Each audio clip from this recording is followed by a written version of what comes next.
Hi, this is Chris from Fences, and you're hanging out with Rob on Front Row Live Entertainment.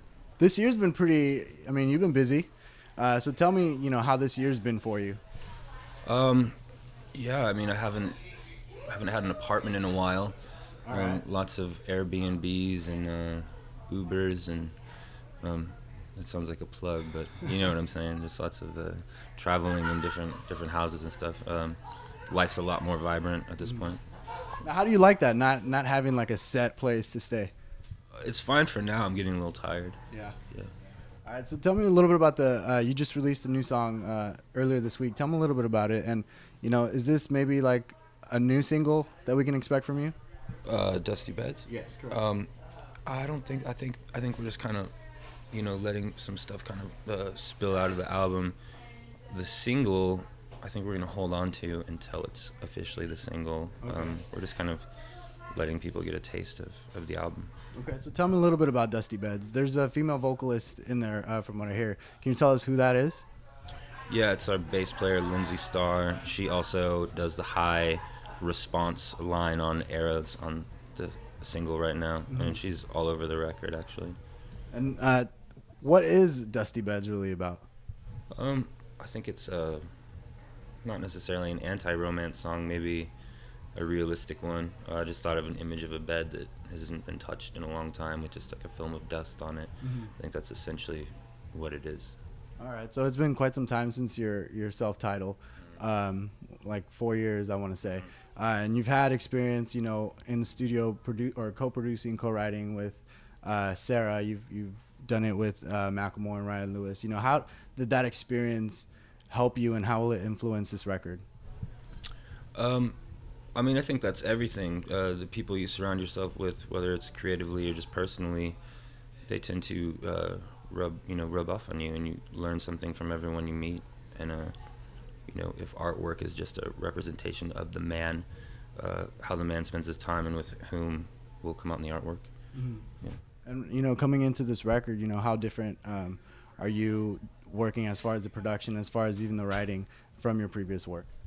The first record was a little bit more, I guess, juvenile, not in a negative sense, but it was a collection of songs that I'd accumulated from most of my life. Some of them I'd written as a teenager and things like that.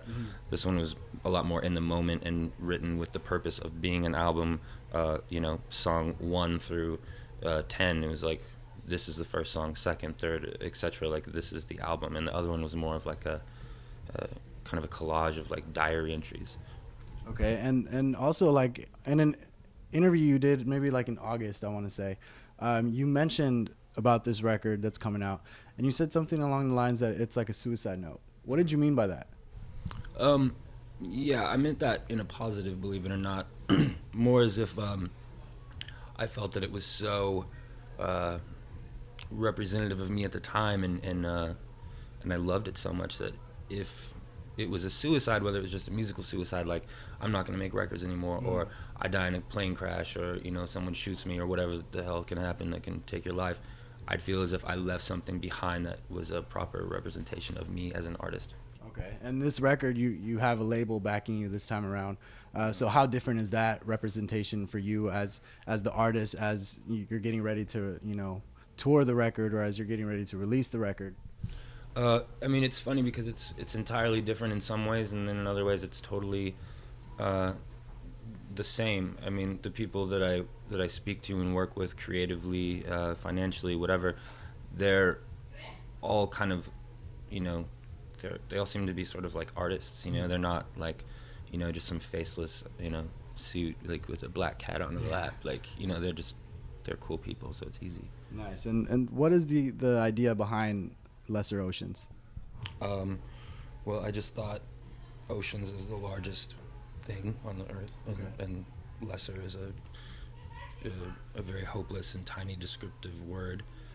So the juxtaposition of that I found to be kind of charming, I guess. Okay. And can we expect maybe like a few features on this record, or will it be specifically Fences and obviously Arrows with Macklemore and Ryan Lewis?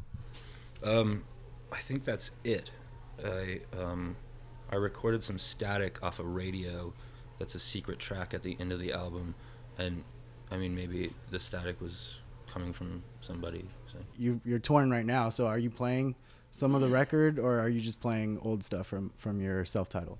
I don't know if we play any old songs really, maybe like one or two. So yeah. So what has the reception been for all the new stuff?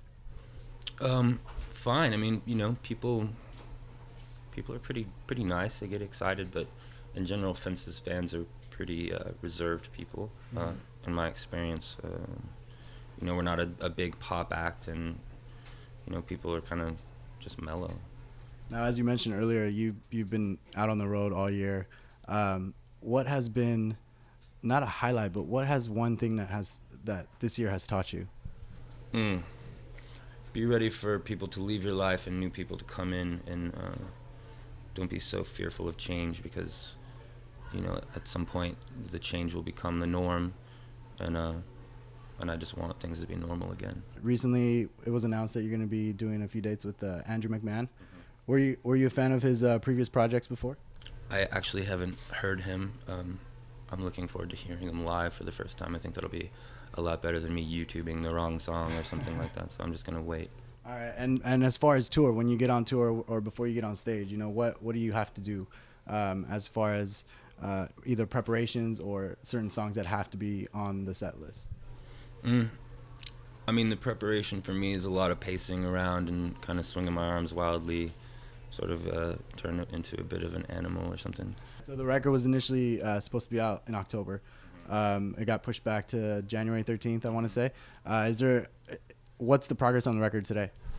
It'll still come out at that date. I think that's just logistical things that come from the powers that be that I don't have anything to do with. But I don't think it was a bad decision, because now we're still out and sharing our music with people, and then I think it's going to come out at the right time. For those that haven't seen you on tour yet or live, you know, what can they expect for Fences? I think you know, we're playing the record pretty honestly. It's not a, you know, smushed together thing with like different arrangements, and you know, it's just kind of an honest representation of the record. Cool, dude. Well, thanks for hanging out with me. I know you got to get on stage. So you guys be sure to check out Fences. The new record, Lesser Oceans, comes out January 13th through Electro Records, correct? And pick up his singles right now on iTunes. And I believe if you pre-order the record, you get free downloads, right? That's true.